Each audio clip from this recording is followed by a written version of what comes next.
Howdy, folks, and welcome to another day in the Milky Way. And tonight we got a great show for you. I want to a big shout out to Nina the Mystic, whose birthday it is today. And I'm glad that we can wish her a happy birthday. How wonderful it is that she does so much for our community in the Soul Tribe. So shout out to her. Thank you all for coming tonight. We're going to have a great show. We're going to talk about since it's Nina's birthday, we're going to talk about heroines, women of the Old West, some that have become or were quite famous at the time and probably still are in some people's eyes from way back then. So, we're gonna go through that, but I appreciate each and every one of you for coming tonight.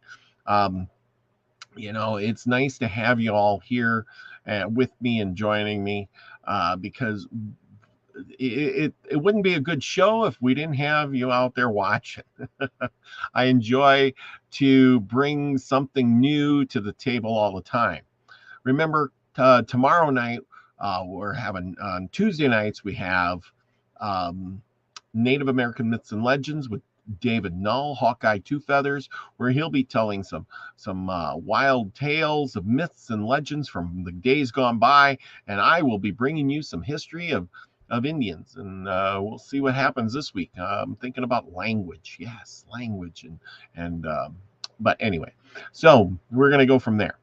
Anyway, let's get right into this, and we will have ourselves a great show, because you don't want to look at my ugly mug the whole entire time. So there we go. Now tonight we're going to be talking about this a woman, I said, but you're going to have to stick around to the end of the story to find out who it is. Now if you do know who it is, let me know in the comments section. If you've ever heard of this lady, apparently she was pretty famous, and you may have never heard of her, but she did heroic things. So here we go. The Maid of Fort Henry. Now, this is a true story. Now, remember, this is absolutely true story. The Maid of Fort Henry. Reader, come with me, and together let us enter a wilderness fort at the period when our now great republic was in its infancy, at a period when the heroes of the American Revolution were in the very heat of strife, doing those brave and noble deeds which have brought their names down to us covered with immortal renown. There now stand within the walls of a western fortress, and on all sides we are enclosed by strong palisades about 8 feet in height, which mark out the ground some 3/4 of an acre in the form of a parallelogram. At each of the 4 corners is a block house made of logs, which rises above and projects beyond the stout pikes in the palisade. And in each of these blocks houses are hoop loops, which enable us to look out upon the surrounding country, and also along the outside of the pickets, without being ourselves exposed to the view of whatever enemy may be lurking about. And what do we see? On the other side, the Ohio River. On another, a straggling wooded stretching back into a mighty forest. And on the third, a large cornfield enclosed by Virginia fence. On this fourth, a small village of log houses, and on all sides, hideously painted and half-naked savages. Yes, we are surrounded by Indians, a large body of vindictive red men who are thirsting for our blood, or of those who are in the fort with us, for we are not the only occupants of this stronghold. It is now past 1 o'clock of warm, clear, bright autumn day, and since the golden rising of the sun, and there have been some terrible scenes enacted, and many human beings have passed from time to eternity by the most violent and bloody of deaths. Last night, soon after the tenants of a young Yoder log houses, which we have pointed out to you, have retired to rest. Whole village was rousted by an alarming intelligence brought by an Indian hunter that a great body of savages were prowling about the vicinity, and men and women and children, catching up their most valuable articles, rushed into the fort and spent the night here in peace and safety. The morning, the garrison numbered 42 fighting males, including several youths, some quite young, but all brave and all sharpshooters. About daylight this morning, there being no sign of the enemy, the commandant of the fortress dispatched a white man and a Negro black are back into the country on an errand, but the white man never will return. As he was passing through yonder cornfield, a hideous looking savage suddenly rose up before him, knocked him down with his musket, and then killed him and scalped him. The Negro saw the bloody deed performed, and with a yell of horror fled back to the fort, where he communicated to anxious listeners the startling fact.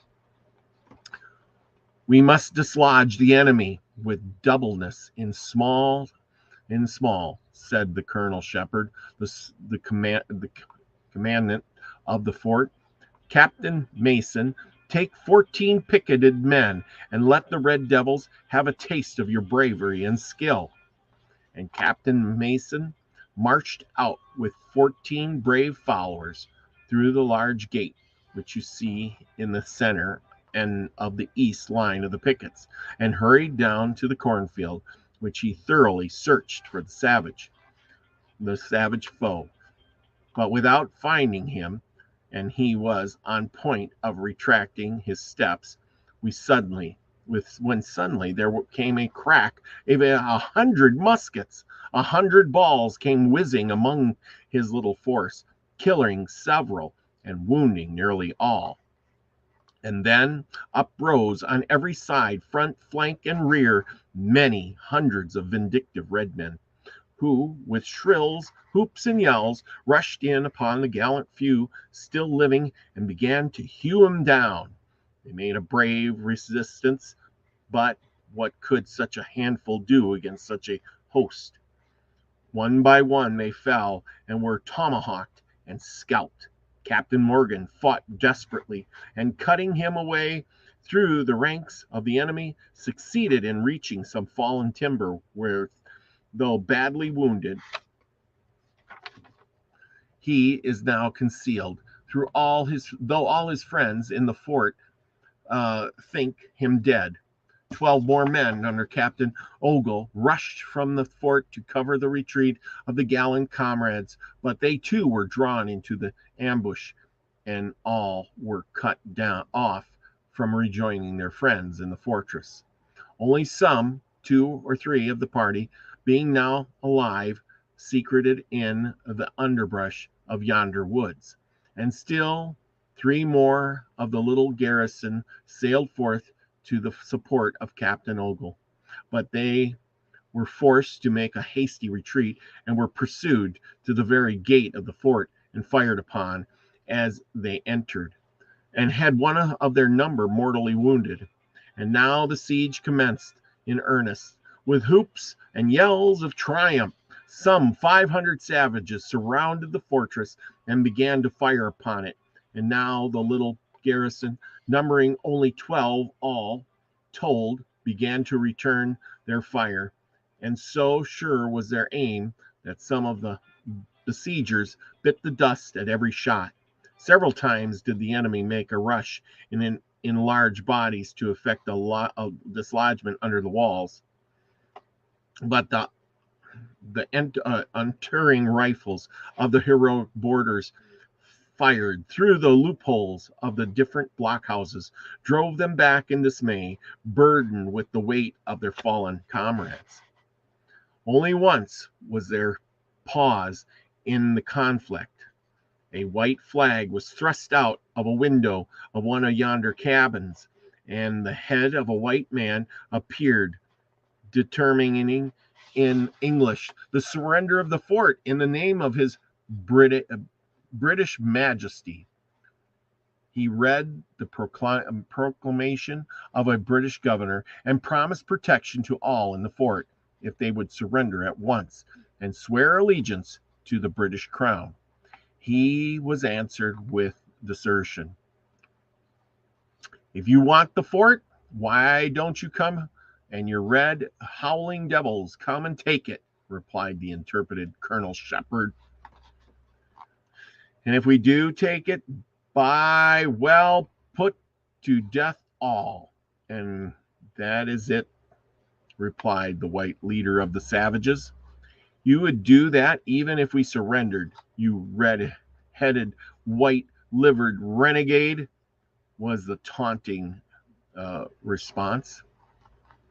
No, you shall be protected. I swear it by all I hold sacred. And what do you hold sacred, you treacherous scoundrel? Cried the gallant colonel. Bah!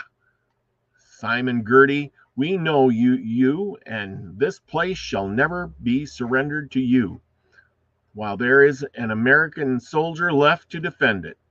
Girty the renegade, for the white chief was none other, and about to renew his treacherous proposition, when one of the men in the fort, becoming exasperated, lodged a bullet in the logs just above his head as a warning of what he might expect himself unless he withdrew, which he did immediately. Again were hostilities renewed and continued up to the moment when we have seen proper to enter the fort with the reader. And now, for the second time since daylight, the morning, have the Indians ceased their assault. It is 1 o'clock, and for 8 long hours has there been almost incessant firing. Let us look through the loopholes. Away there against the wood, at the base of the hill, beyond rifle range, you see a body of savages collected, holding a council of war. Yonder, along the edge of the cornfield, partly hidden by the fence and partly concealed, among the fallen timber, you may see many dusky forms, and many ready believe you see only a few of the number which there lie in wait, as a sort of corps de reserve. And up among the cabins yonder you see a few more savages, some sauntering about, some peering through the palings, and some gazing out into the windows. And look where you may, in every direction you behold Indians. How is it within the fort? The center of the area, which the palisade enclosed, in front of yonder row of cabins, there where many a brave father, husband, and son slept last night, whose mangled bodies now repose in yonder cornfield in the center of the area. I say, a group of men, women, and children are collected. There stand gray-haired sires and striping youths, stated matrons, and maidens in bloom, and all looking sad and anxious. Some of the men, with doubtful faces, are leaning upon their rifles and wiping their perspiration blackened with powder from their bronze features, and some of the women are clasping little innocent infants to their hearts, looking down upon them with fond eyes dimmed with tears. God help us, said the Colonel Shepard, a fine, noble specimen of humanity, who is standing in the center of the group. And he, as he speaks, he casts down his eyes and sighs. If we could only die like soldiers, fighting to the last, selling our lives as heavy price for our accused foes, it would not seem so hard. But to be compelled to stand idle and helpless and see the hideous monsters entering our stronghold and butcher our mothers, wives, and sisters and children, while we ourselves are secured for future tortures. Oh, it is terrible, terrible, and yet it must come to this soon if the Indians renew their attack, unless kind Providence saves us by a miracle. Men, he added, with a kindling eye, you have done nobly. You have fought like heroes. Boys, you are worthy of your sires. I see no cowards here, and oh, would to God we all had the means to continue our gallant defense. But what are rifles without powder? And it is a startling fact that we have but 3 rounds left. What an oversight, said another, that we did not fetch all our powder with us. There is a whole keg in my house, and if we had it now, it would be our salvation. It must be procured, returns the third. But how? Inquires the colonel. The Indians are all around us, and more than 100 eyes are constantly on the fort, so that no movement can be made outside the walls that will not be discovered. And yet, my friends, that powder must be procured, or we are lost. It is a perilous undertaking, and in all probability, whoever makes the attempt will lose his life. And so I detail no one to the duty. But if there is anyone here brave enough to volunteer, I will accept his services. And if no one falls and we escape, we will remember his name and do it with honor.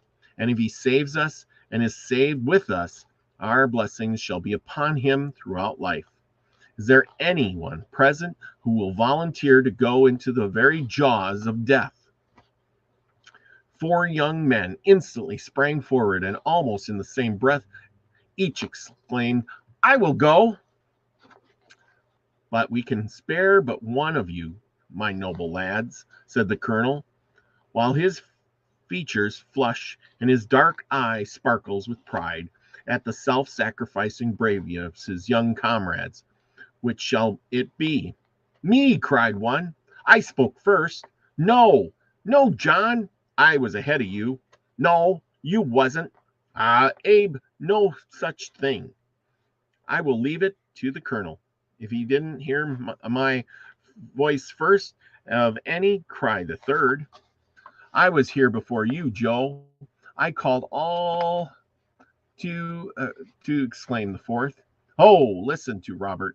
I was first, I tell you. No, I was first, cries John. You know I was colonel.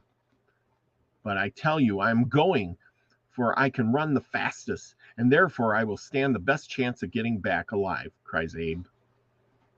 I can run as fast as the best, and I'm much stronger than either Abe, Joe, or Robert, says John, laying his hand on the colonel's arm. Let me go and do it. And besides, I got no mother, no sister here or more to mourn for me. If I fall, there, cries one of the others.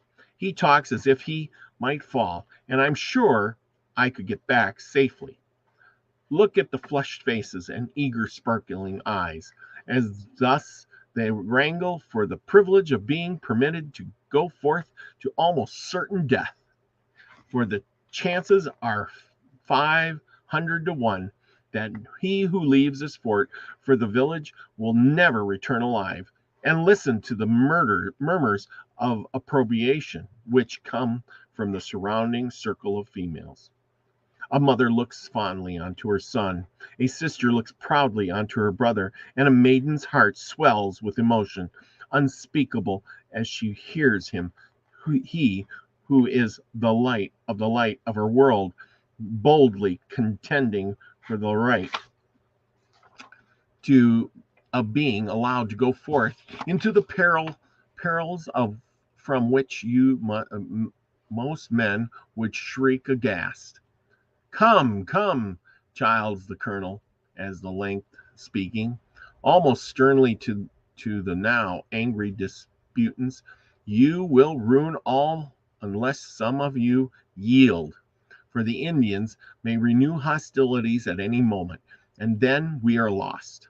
Indeed, You are all brave, noble fellows, and if I could spare 4 of you, should all go. But as it is, 3 of you must give way to the 4th, and I pray you do so now, specifically, for time is precious. I will never yield, cries one. Nor I, exclaims the second. I will go. If I had to scale the walls to get out, says a third. Colonel, I am the strongest and fleetest, and was the first to accept your offer, and I demand, therefore, that you settle the dispute by sending me. Look in the circle of men, women, and children that are now promiscuously gathered around these hot, eager, passionate youths. Do you observe one human face that wears a very singular expression, that seems to be animated by some strange and powerful emotion? It is the face of a young and beautiful female. Yes. And we're going to go to this picture.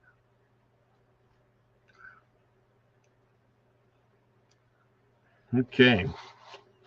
Beautiful female about whom there is a certain air of refinement, seen in the graces of attitude, dress, and general demeanor, which contrast rather forcibly with many of her coarse-featured rustic companions. But I wish you to observe the face particularly, not alone for the beauty, but for the mark of expression, of noble, lofty, heroic resolve which is settling upon it. Do you see the head gradually straightening back as if with pride? Do you see those dark, bright eyes kindle with the almost fantastical enthusiasm of a daring self-sacrifice? Do you see the warm blood spring upward to the temples and broad white forehead, and finally settle in a bright red spot upon either soft, downy cheek, as if the passion fires of a mighty soul were already burning within? Do you see the thin nostrils of the slightly acquainted nose gradually dilate, and the thin, determined lips gradually close over the white, even teeth? There she moves, and mark, I pray you, the proud step, as if she advances into the center of the circle and catches all eyes and sweeps the whole group of curious and anxious spectators with a lightning glance. And now her little thin lips part, and she speaks in clear silver tones.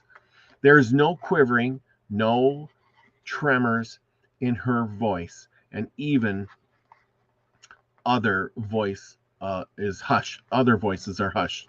Listen, hold the exclamation, sense the wrangling, cease this condemnation for the privilege of being allowed to throw away a life that cannot be spared. You are all brave. You are all brave, almost too brave, since you are so eager to court death for the honor and honor it. Confer on the name of him who may die in the noble attempt to save the rest, but not another heroic defender of the fortress must be lost. Already 30 of the 42 men we numbered this morning are gone, and shall we take another from the gallant 12 that remain? No, no, this must not be. The powder must be procured from my brother's dwelling, but let the first attempt to obtain it be made by one who cannot use a rifle. I will go. There is an almost simultaneous burst of no, no, no from the astonished listeners to the heroic offer. I am resolved, replies the noble heroine. Seek not to alter my determination, but you will be killed, cries one. Then I shall die with the consolation of knowing that. So far, this little brave garrison is not weakened. No, no, leave this adventure to us, cries one of the late disputants. We can run faster than you and are therefore more likely to be successful. We cannot yield this peril to the lady, the fairest of her sex, and see her throw her life away. We should not be acting like men, like men with shame would ever rest upon us. The race is not always to the swift, nor the battle to the strongest, proudly replies the noble girl. What is my life compared to yours? Who can skillfully use a rifle against our savage foe, and are required here for the protection of these helpless beings who stand around you? Look at these little innocent children, each of whose lives is invaluable as mine. And remember, their hold depends upon is you. Lizzie, Lizzie, now, interposes one of her two brothers, who are present. This must not be. You must not go. We cannot suffer it and retain our name of men. You cannot comprehend what you ask. You are not to consider this peril. Remember, you are just from Philadelphia, where you have lived in safety and ease, in comparative refinement and luxury, and you cannot surely be aware of the risk and danger of trusting yourself alone with a savage, merciless foe who spares neither sex nor age. Consider, there are numbers of Indians strolling about yonder village to whom your scalp would be a prize of victory. Consider everything and give over this mad folly. Brother, replies the fair girl, you have seen little of me of late, and you know little of my invincible will, or you'd not attempt to thwart me in what I have resolved to perform. Come, come, we lose time. Open yonder gate before it is too late, and let me go, for I must something whispers to me that the good God will sustain me. In vain they try with reason, with remonstrances, with representations of the danger put in every conceivable form, with affectionate appeals, with downright pleading to induce the brave girl to abandon her purpose. And at last, with the utmost reluctance, they yield assent to her heroic proposition. Instantly, this assent is gained, and she strips herself of every unnecessary article of clothing and demands that the gate be opened to her. All crowd into the gate, speaking words of affection, encouragement, and hope. Now it slowly opens and attracts the attention of the savages in the village, who wonder if a sally or surrender is to follow. The fair girl now fixes her eyes steadily upon her brother's house, and the distance is 60 yards. She measures it in her mind, and she calculates the time it will be required to reach it. She draws a long breath, and now, like a ball from a cannon, she bounds from the fortress, a sincere earnest, her prayers from the hearts of every being she goes forth to save, ascend to the heaven for her protection and safe return. Oh, yeah, she's going to make her run. Yes, she is. So there we go. See how she flies over the intervening space with the ballistic eyes of many smirking savages fixed upon her, who stand amazed at the daring of a woman and are lost in wonder at what can be the meaning of such a desperate act, and how the hearts of her white friends beat with hope and fear as they behold yard after yard of distance put between her or them and her. Will she succeed? Will those brutal savages stand idle and not molest her? Who is thus, with a noble heroism almost unparalleled in annals of history, thrusting herself into the very hands, putting herself into the power of the beings that are unprepared to show mercy. God help her. God sustain her. How long the distance seems for a space that is so short. There, she nears the house. She reaches it. She enters it. The eyes of the savages have followed her, and now they move toward the building. They do not intend to capture her at all. God help her, poor girl. See how they draw nearer, nearer.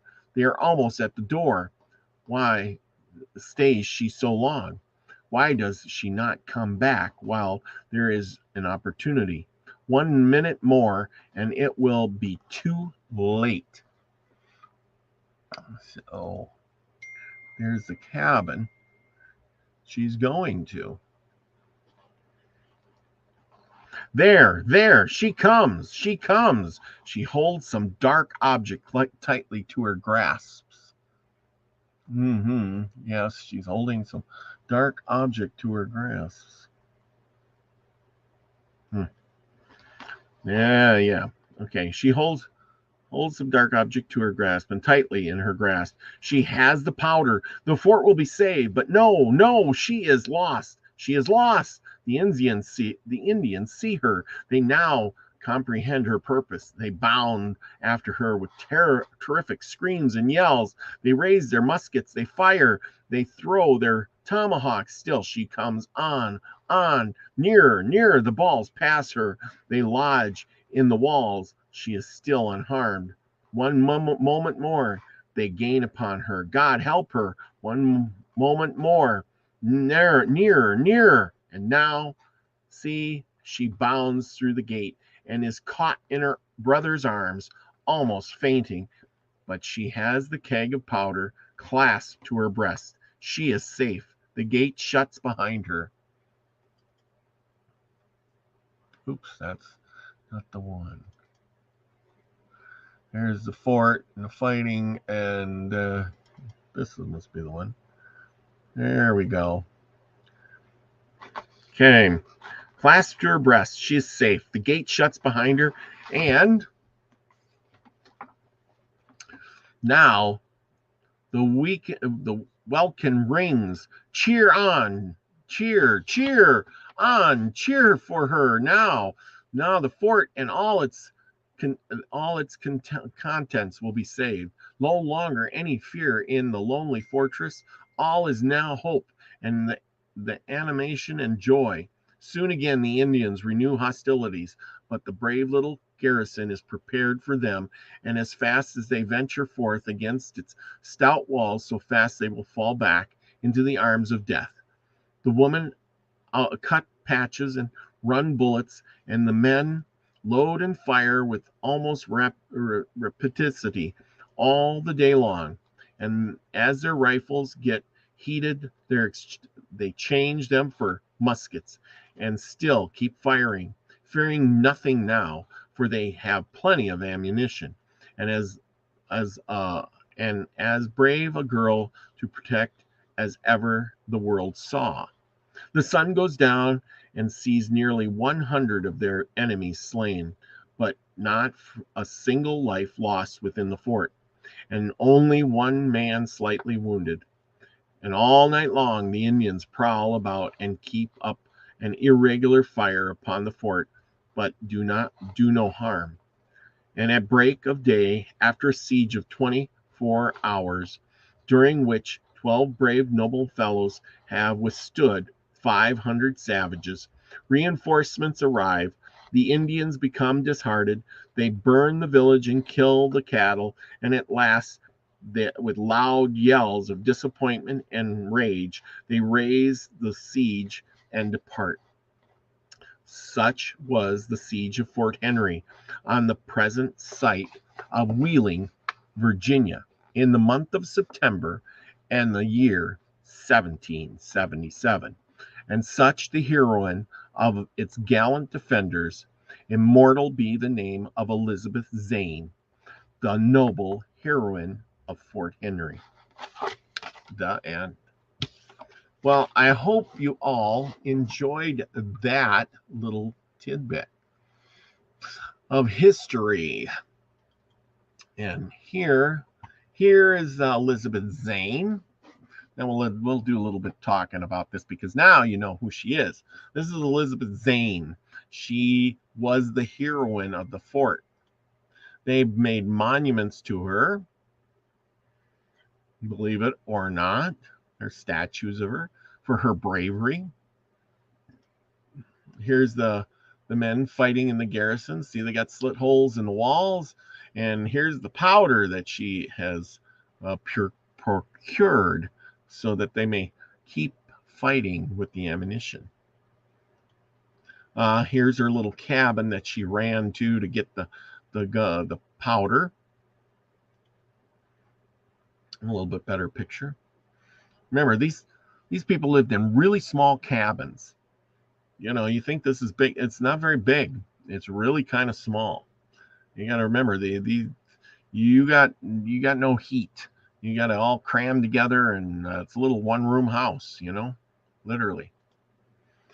Elizabethan Zane cabin. The house of Elizabeth Zane was built here in 1635. The structure was a meeting place for the First Methodist Quarterly Conference in 1889 or something like that, where over 300 settlers in the area and about 60 members of the Wyandot tribe came together. Although the cabin was reconstructed in 1997, it is a symbol of heroism, ruthless between the American settlers and the Wyandots in the years before the latter's removal from Ohio in 1842.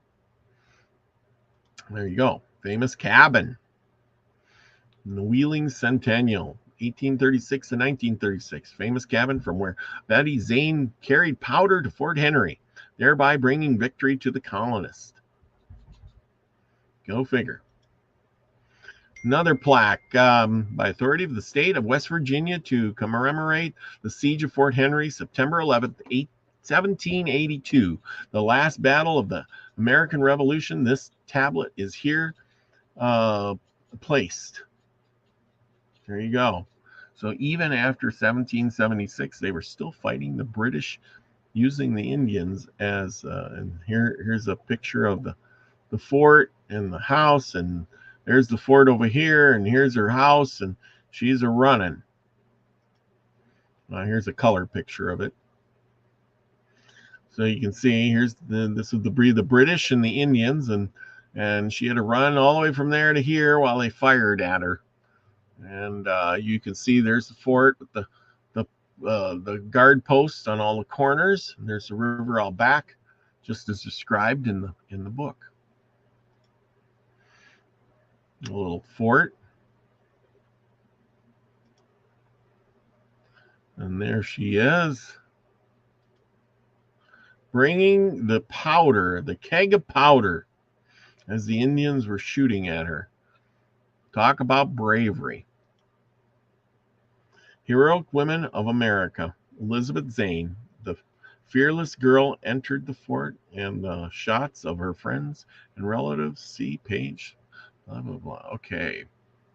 And that is it. That's what I got for you tonight. Hope y'all enjoyed that. You know, good little story. Thank you for coming, and I hope you enjoyed that. Remember, join me on for tales of things like this and some history on Tuesday nights. You know, I know y'all come on them Tuesday nights at 9 o'clock Central Time with me and David Null, as we do American Myths and Legends every Tuesday. And with that, remember, wish Nina the Mystic a happy birthday. It's their birthday. And other than that, I got really nothing else, but we're just enjoying the good story. I hope you all enjoyed that. Remember, if you liked it, give me a thumbs up. And if you got a comment or question, you can email me in the description below, and whichever you would like. So anyway, leave a comment too. I would be happy to reply if you got any questions. And if you like any other stories, we got a whole bunch of them left to go, and that should be good too. So thank you for coming tonight. Remember, go out and do something nice for somebody.